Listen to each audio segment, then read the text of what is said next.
Leblanc is one of the worst champions in League of Legends, having a win rate well below 50% for the past 12 months. But I have found a master player who decided to change that, taking Leblanc into top lane and playing her as a full tank, who doesn't buy any mana. This build is really interesting because Leblanc doesn't lose her main strengths, which are her mobility and her CC, and usually she uses these to set up her damage. But instead, in top lane, she uses them to become a frontline tank, turning her into a super annoying, unkillable diver that can't be locked down. This pick is so tanky and so mobile that it can literally jump into a full enemy team, get CC'd, survive all of their damage, escaping and baiting enemies into a game-losing teamfight. And even though she's a full tank, thanks to a special ability combo, this pick still has some very good damage, with this player raising its win rate by a huge amount, and using it to climb all the way to master. This pick sounds strong, but if you want something even more powerful, then check out our sponsor for today, the Alienware Aurora R13. This top-of-the-line gaming PC is the one I've used for the past 6 months. I love it, I really recommend it. The specs you can get are incredible, and of course you can customize them to fit your needs and your budget, with customizable lighting inside and out that you can set to any color. I'm a fan of the light blue. But why should you get one? Well, this PC is a top-of-the-line pre-built, meaning you don't have to worry about buying parts, making mistakes, or breaking anything. You can just choose the specs you want, get it sent right to you, plug it in, and then start gaming. This PC runs all of the new games at the highest settings, in ultra quality and a high frame rate, and of course League, so you never have to worry about your computer lagging and you losing a game from it ever again. To answer a couple of questions about this PC, one that I sometimes see in YouTube comments that people have heard from reviews, is that it has overheating issues. Personally, I've had absolutely no problems with mine. The cooling's been working perfectly. I've had PCs with overheating issues in the past, such as when I built one myself, and that was something I was never able to fix. So it's nice to have a PC that just works. And it's also nice to know if you ever did have any problems, Alienware customer support can fix them for you. I've also heard some complaints about the price, which is understandable. The R13 is a premium PC that you can use for so many things, from playing League, all the way to stuff like 3D modeling or video editing. I wouldn't have a job without having a PC like this, so it's really paid for itself. If all of this sounds good to you, then you can get your own Aurora R13 at the link in the description. Thanks again to Alienware for sponsoring the channel. Our player today is named Takis, a Greek player on EU West, and his story with Tank Leblanc started very recently in Season 12. Takis had always been a high-ranked assassin player, with his main champions being Katarina and Evelyn, but then in Season 12, with the durability patch, both Kat and Eve were instantly hurt by the patch, and since he relied so completely on them for all of these years, his gameplay was completely thrown off. His old style was not working, so he needed a change. Takis took a look at the patch notes, and decided that top lane got the most benefits from the update. So he wanted to find a top laner that also fit his AP assassin playstyle. The meta mage top laners like Karma or Soraka were not really his style. They didn't have enough damage and they were too focused on being supports, not on being a carry. So he started to invent his own pick, having 4 requirements. It needed poke damage so he could control the lane and set up kills. It needed CC, because in a long lane like top, CC is very necessary to set up kills, as well as escaping from bad situations. It needed good mobility, because Takis hadn't played very much top lane, so he needed a safe pick to make sure his weaknesses were covered. And Leblanc ticked all of these boxes. Great ranged poke, good CC with her chain, and good mobility with the dashes on her W. However, there was one thing missing: tankiness. Takis saw the meta, and saw the really strong tank items like Sunfire, with this item giving a ton of tank stats, as well as a crazy amount of damage, and he knew he needed to buy this item, so he decided to just make Leblanc into a tank, completely ignoring League of Legends logic, ignoring her AP scaling and her normal playstyle, to create something completely new. And after weeks of practice he hit Master, now peaking at 350 LP, with a very impressive 63% win rate on Tank Leblanc,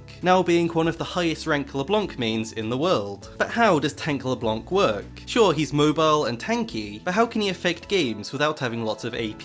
And how can he lane without buying any mana? Well, his strategy starts with a special item choice and new runes, taking a grasp of the Undying rune page and starting Cull. Cull start in League is very rare as it's quite risky, but since Leblanc is such a safe laner thanks to her W dash, it really is one of the safest items she can get. It lets her do more poke damage with her auto attacks, get free lifesteal to stay healthy, and also last hit easier thanks to the AD that it gives. And her runes do something very similar, with Grasp as a free sustain tool that also gives her permanent health with each proc. And since she's a ranged top laner, it's super easy to proc over and over again. Leblanc is constantly stacking Grasp in lane, charging it up by last hitting minions, and then walking at the enemy whenever it's up. They can either try and dodge it, walk away and start missing CS, or just give her free health. It's a never-ending fight for the enemy top laner that they can't win, making her much tankier later on. At level 1, LeBlanc takes her W, using it to poke, clear the melee minions, and gain wave control. She keeps poking, and then at level 2 she takes her E, a great range CC that can set up ganks as well as early kills, only taking Q at level 3. Since you're a ranged top laner, this pick sounds like it would be super aggressive, using your W to dash in, to get kills, and trying to 1v1 enemies as soon as possible. But in reality, it's a very safe pick that only has to trade when she wants to, spacing away from the enemy at a safe distance, and using her range poke. If the enemy ever tries to go on her, she can always W away, and have the chain on her E to peel for herself if she's ever in danger. Even if she messes up, she's never going to die, and so enemies are fatigued out of the lane. Our player never wastes any mana, preferring to just auto-attack most of the time for poke,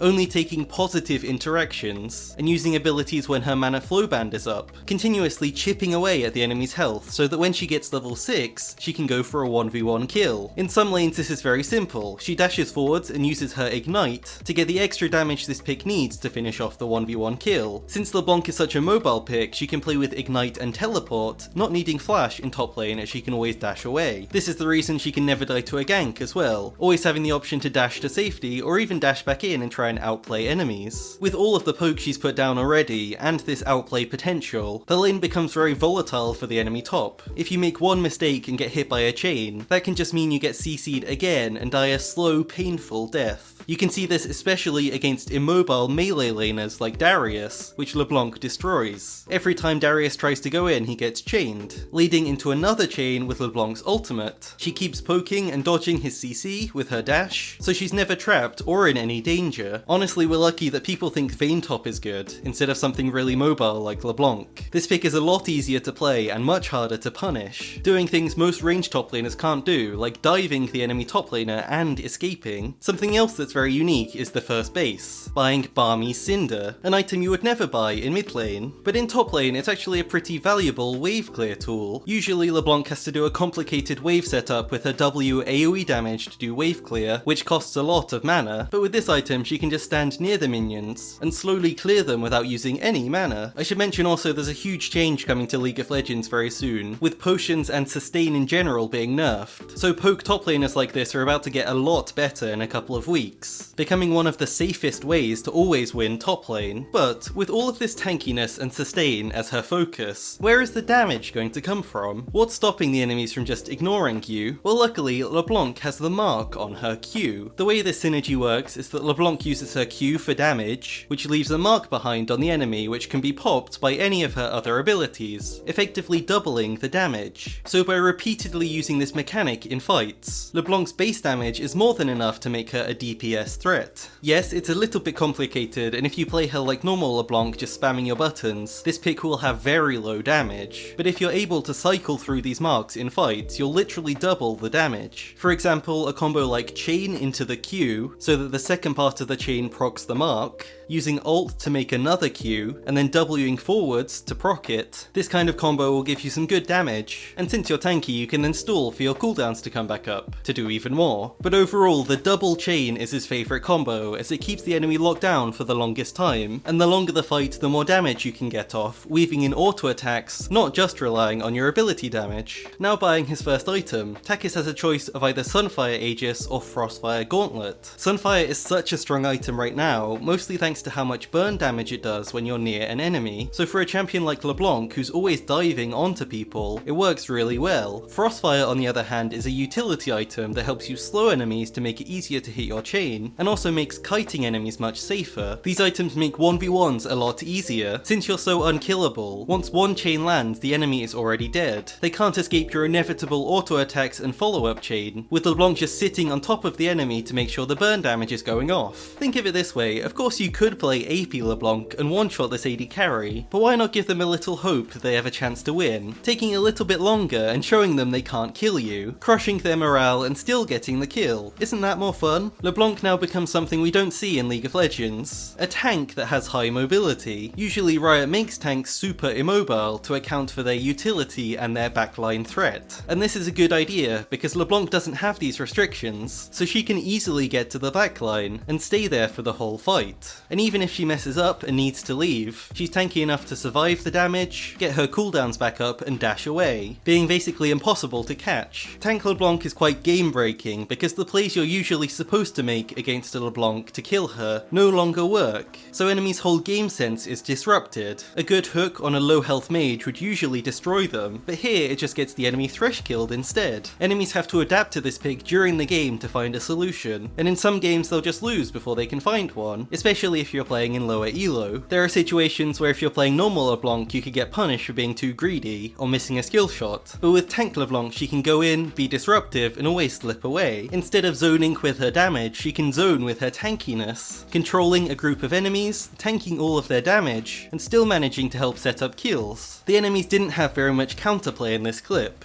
then buying Frozen Heart most games. This item also has great synergy with her dive playstyle, being able to jump into multiple enemies and slowing their attack speed. This nerfs the whole enemy team and makes it much harder for them to win any fight. Teamfights are the coolest part of this pick, with LeBlanc still being able to do a very similar job to her classic mid lane playstyle, still being able to dive squishy enemies, having the CC and damage to slowly get through their health bar, and even though her damage is slower, it doesn't matter because they simply can't kill her fast enough. If you're diving, you need to make sure you land a chain on the enemy so that you can stay on top of them and cycle through your marks over and over again until they die. But in lots of fights, our player doesn't go for a dive, instead using his positioning to try and control the enemies. I would call it like being a puppeteer. Takis moves towards enemies to look for slows with his Frostfire Gauntlet, as well as to look for chains to set up kills. If these land, then his team can use them to get a pick and start taking over the fight. But if enemies move towards him to look for a catch, that's just another opportunity for LeBlanc to bait, being able to take damage, dash away, and then dash back in to get more slows and set up another kill. It's really complicated for enemies to fight, because if they engage onto her, she can disengage, and if they let her engage, you can't punish her for dashing into you. It's a dance back and forth that LeBlanc should always win, causing enemies to always be out of position first. Even if you make a mistake, it can end up being good since you're so unexpectedly tanky, and your clone also gets this tankiness, so whenever LeBlanc gets low, she has another tool to control enemies with. Enemies have to spend even longer killing the clone and figuring out which one is you, which is an opportunity for you to punish. Late game, this pick is so silly to watch, constantly jumping over walls into risky spots and still surviving. You're no longer a high risk squishy mage who can be caught and killed. You can instead play super aggressive, jumping out from Fog of War over and over again, harassing enemies with chains and your poke damage. Enemies can't lock her down and punish her, so she can just repeat it over and over again until a tower dies, or her teammates are able to start a dive, which she can easily follow up on, and even tank tower if she needs to. While this tank LeBlanc 1v5 frontlines in the longest teamfight I've ever seen, let me show you the build. Starting Cole with Bami Cinder on the first base, with first item Sunfire. If you're against a bruiser who mostly has burst damage, so stuff like Riven, Aatrox or Wukong, they simply don't have enough damage to get through it. Or Frostfire on the other hand if you're against a pick that you need to kite, for example Darius or Mordekaiser. If they can reach you, your HP is going to disappear, so it's better to keep them at a distance. Buying tank boots depending on the matchup,